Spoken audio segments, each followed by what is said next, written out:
क्या हुआ? सब उदास क्यों है? और क्या होगा? दौलत के साथ मुफ्त में आने वाली टेंशन्स। नए कॉन्ट्रैक्ट को लेकर कोई प्रॉब्लम हो गई है।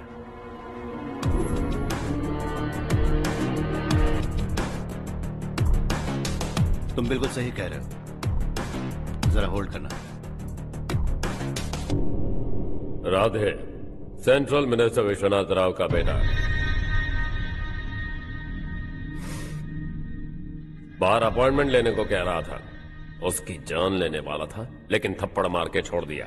हाईवे एक्सपेंशन कॉन्ट्रैक्ट के बारे में बात करने आया हूं। वो कॉन्ट्रैक्ट मुझे चाहिए। टेंडर क्यों नहीं भरते? It's open for all. ये बात तो तू भी जानता है कि तेरे होते हुए वो कॉन्ट्रैक्ट मुझे नहीं मिल सकता। तो चुपचाप मेरे रास्ते से हट जाओ। Very funny. तुम क्या समझते हो तुम्हारे कहने से सब लोग पीछे हट जाएंगे क्या? जाओ टेंडर भरो। टेंडर भरने का टाइम नहीं है, वो कॉन्ट्रैक्ट मुझे ही चाहिए।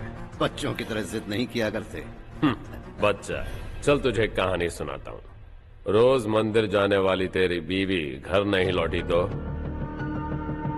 कॉलेज में जाने वाली तेरी बेटी वहीं से गायब हो गई तो पार्टी से आती हुई तेरी साली ट्रक के नीचे कुचलकर मर गई तो अरे इसके घर में एक छोटा बच्चा भी है ना।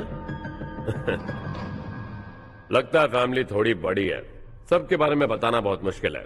तो एक इंटेलिजेंट बिजनेसमैन है, एक कॉन्ट्रैक्ट के लिए अपनी फैमिली को गंवाना नहीं चाहेगा।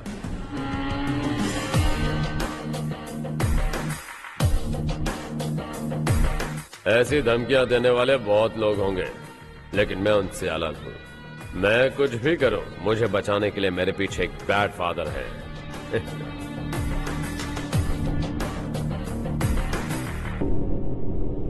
असली जिंदगी को छोड़कर नकली जिंदगी जी रहे हैं ये लोग।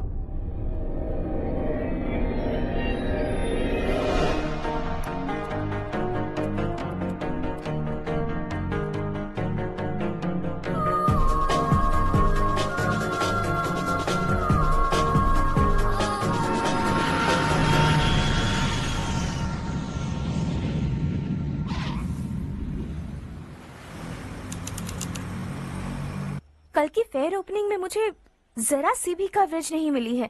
बस न्यूज में ये दिखा रहे हैं कि मैंने ओपनिंग की है, पर एक भी फोटो नहीं डाली। और ये पहली बार नहीं है, हर इवेंट में ऐसा ही हो रहा है। ये बिल्कुल ठीक नहीं है।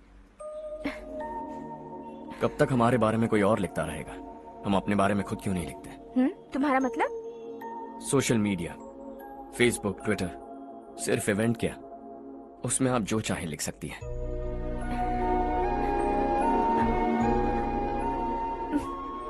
वैसे कौन है आप?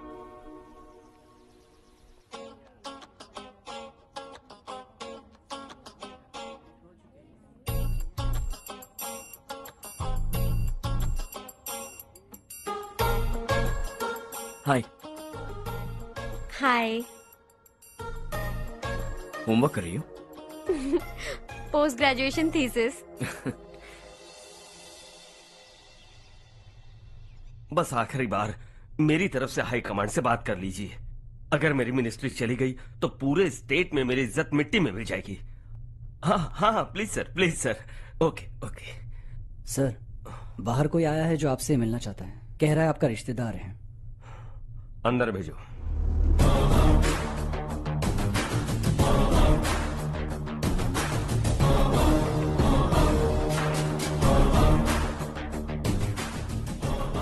कौन हो तुम?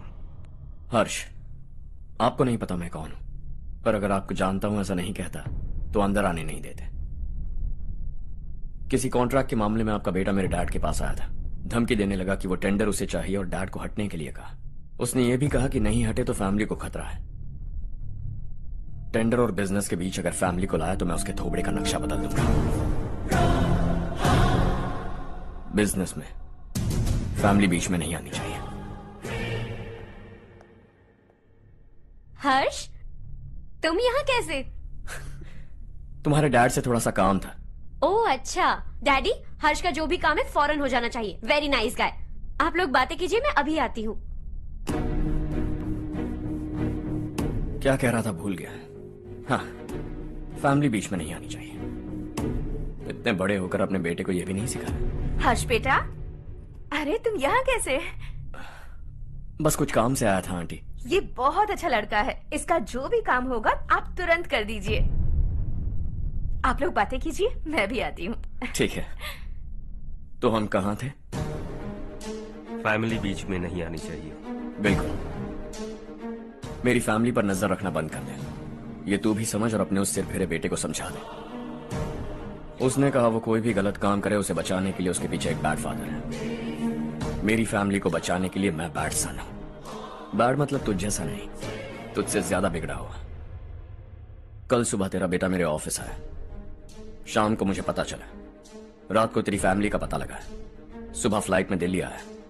दोपहर को तेरी बीवी से बातचीत की। शाम को तू मेरी बात समझ गया। काम उम्मीद से जल्दी हो गया। उसे समझाओगे ना? इकलौता बेटा है शायद। अब मैं निकलूं, वरना तेरी फैमिली मुझे खाने के लिए रोक लेगी। हर्ष, कहाँ जा रहे हो? खाना तैयार है, खा के जाओ ना। फ्लाइट के लिए देर हो रही है।